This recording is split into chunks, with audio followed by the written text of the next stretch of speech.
Congress preparing to blow the lid off the biggest political cover-up in American history as more troubling information emerges about former President Joe Biden's mental decline. Now, according to a brand new bombshell book, one insider made it clear that there were, count them, 5 people running the country, and Biden was not one of them. So the question is obvious: who was running the show? Well, according to one cabinet secretary, it was Biden's aides who held all the power.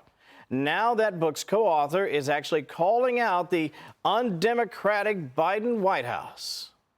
These aides were not even Senate-confirmed aides. These are White House aides. These were unelected people. And one of the things that really, I think, comes out in our reporting here is that if you believe, and I think a lot of these people do sincerely believe, that Donald Trump was and is an existential threat to democracy, you can rationalize anything, including sometimes doing undemocratic things, which I think is what this person is talking about. Heard a lot of that in my conversations with Lindy Lee. Meantime, Congress is also investigating that cover-up. The Senate, in fact, wants to talk with 28 top-level Biden officials, while the House is said to be looking into unauthorized use of the auto pen by Joe Biden. When you sign a document that has legal implications, it has to be signed personally. It can't be signed by an auto pen. So I think that if we can understand more about the auto pen and whether or not Joe Biden authorized it, I think this could lead to a lot of those executive orders being kicked out in court.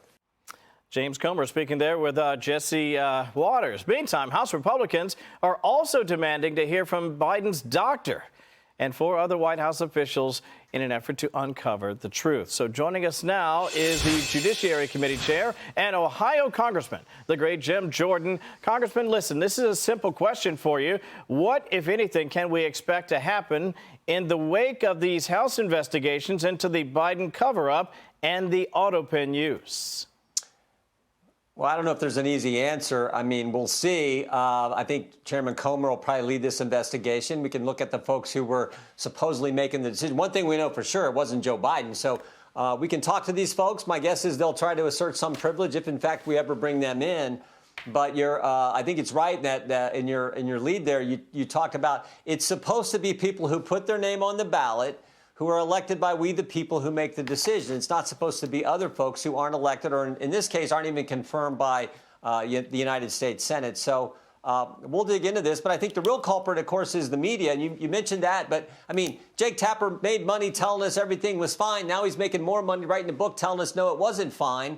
I think that's the real concern here is what the mainstream media got away with or what they thought they were getting away with. The good news is the American people figured it out on November 5th and made sure President Trump was our next president. They sure did. Congressman, I want to stick on the topic of Biden's auto pen use. You know, specifically, we're hearing that he used the auto pen to sign executive orders, right? Issuing pardons. Senator Roger Marshall last night told us that could be a huge problem. They didn't think we understood. They didn't think we knew what was going on, but we did. And I'm especially concerned about the people that he pardoned. And he was pardoning these folks even though they hadn't been convicted of a crime. It just doesn't add up. Congressman, on that note, do you think those pardons or executive orders, are those void and valid? Well, I think what you have to demonstrate is that the folks who actually signed him or whoever did, or whether it was the auto pen or what, that somehow Joe Biden didn't really give it the okay. Now, I think if you get him in, they'll probably say, well, my boss told me it was fine, or we heard that the president said it was fine. We got okay from whoever we worked for there in the White House. I assume they'll do some kind of rationale, some kind of answer like that.